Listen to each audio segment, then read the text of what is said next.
February 23rd, 2022. Undeserved, neglected, and Black communities have been calling for demilitarization of the police along with redistribution of funds to social programs, including but not limited to education, healthcare, hospitals, schools, and roads, since the 60s. And I agree. Rampant poverty and easy access to weapons makes policing necessary, but over 1,000 people were killed at the hands of police in 2019, while 48 cops were killed. 25% of those civilian victims were Black, and Black people only account for 13% of the population. If being a civilian is more dangerous than being a cop, then maybe we should reevaluate the way we police.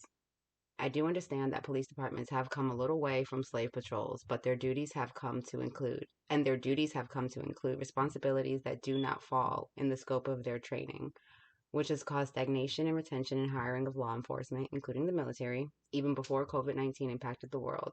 And those areas have regressed even further due to the pandemic and public scrutiny pertaining to qualified immunity afforded to law enforcement. The COVID-19 pandemic has exacerbated our society and the many disparities from the effects of food deserts to Wi-Fi access, and has also given new strength to calls from universal health care to wage increases.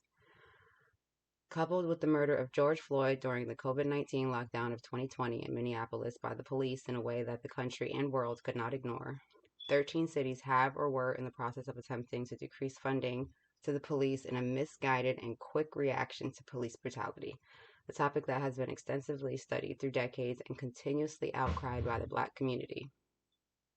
Crime has consistently gone down in America, and lockdowns created a greater drop in crime. When the lockdowns ended throughout the nation, there was a natural rise in crime. However, the high unemployment rate has also been exacerbated by the pandemic and contributed to a significantly higher than normal crime rate.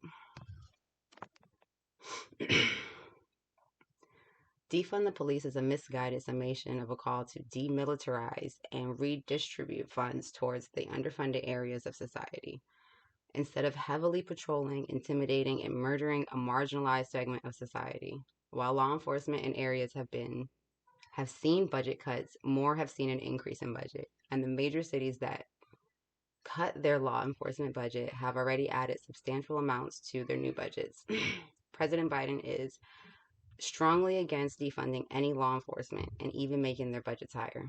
Let us hope some of those funds could go to employing and applying appropriate and qualified professionals instead of relying on the police to take care of every societal issue we can call 911 for.